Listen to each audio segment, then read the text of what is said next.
I guess 2012 is the year, maybe we'll look back on it and we'll say, yeah, that's the year that the growth paradigm really ended.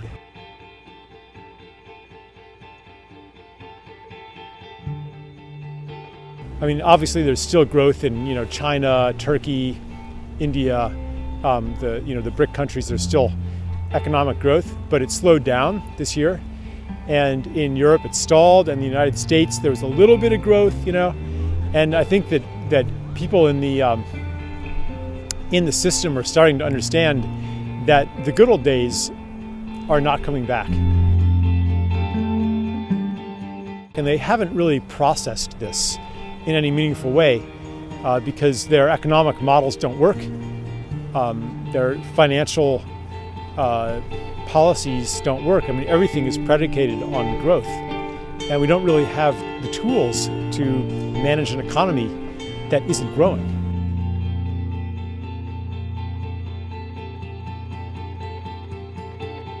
So when we're talking about the end of growth, what does that really mean? And for an economist, the end of growth means that fewer goods and services are being exchanged for money. In our current economic paradigm, that's called a recession. And it means unemployment. And it means falling wages. And it means hardship. But it doesn't have to mean that. Already people are beginning to voluntarily reclaim parts of life from money, reclaim their time from work, and therefore, they can consume less of the things that they buy with money and work less for money. But does that really impoverish life? Not necessarily. People are beginning to value leisure more. They're beginning to value growing their own food. They're beginning to value taking care of each other without being paid to do it. Does it really hurt your quality of life for you and every neighbor on your block to share half the number of cars that you own now? Would it really hurt your quality of life to have only one exercise machine for every 10 households? So I think really what we need to let go of is the idea that growth is necessary for prosperity and for wealth, for a good life. The elites are trapped in their ways of thinking. In private, the opinion leaders among the elite, they're having their conversations. Publicly, they won't broach some of these more radical proposals. It's not even radicalism, it's just common sense, And if you're not weighed down with ideology and the apparatus of power and the institutions and institutional behavior, if you're not weighed down with those things, it's not hard to see what we should do. In Europe, I was in some places that haven't really been hit by austerity yet. And I was also in Portugal, I was in Ireland, where they're really directly feeling that, the old days are gone. People are looking back at that time with a bit of chagrin.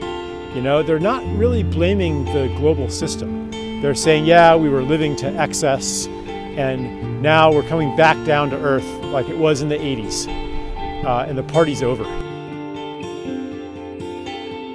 Yeah, I don't think it's going to take that much for the people on the street, the common people, to consider policies and agendas that are off the radar screen, that the elites would not consider. A lot of people, I've even been there, where part of you is afraid of this collapse and part of you kind of wants it to happen. And sometimes people even get addicted to these collapse websites, where every day you go there and you're looking for the latest bit of bad news, the latest crisis that's brewing, and just kind of hoping that today the stock market's going to have dropped by 50%. There's this kind of glee almost, even though another part of you knows very well that it would be catastrophic, perhaps. Like, what's it going to be like when your ATM card doesn't work and there's no food in the supermarket? But there's a part of us that wants that to happen because the world that we live in is not good enough. We have an understanding, a knowledge that the world is supposed to be much more beautiful than what's been offered to us as normal. Like, just the feeling like we can do better than this. I find that all the time when I'm driving in suburbia in the United States, and you get a bit of it in Canada too, and just like these ugly big box stores, and you're like, after 3,000 years of architectural development, is this the best we can do? You see people working in these really tedious jobs, inputting data, or scrubbing toilets, and spending their whole lives doing menial labor. And you think, wasn't technology supposed to have liberated us from this? When do we get to enjoy the fruits of thousands of years of culture and technology? Like, we can do better than this. And so it's quite natural that we want things to fall apart. It's that we want to get out of here and we don't know how. And people feel trapped in their jobs, trapped in their lives, trapped in just the society around us that kind of compels certain behaviors and certain kinds of relationships. We want to live in a world where it's normal to make eye contact with people. We want to live in a world where people love their work and look forward to Monday, or maybe don't even distinguish between leisure and work. Why can't we have that? And we don't know how to get there, but we know it's supposed to be much more joyous and authentic and beautiful than what we experience as normal. And we feel trapped, and so we want it to fall apart, because then something new can be born.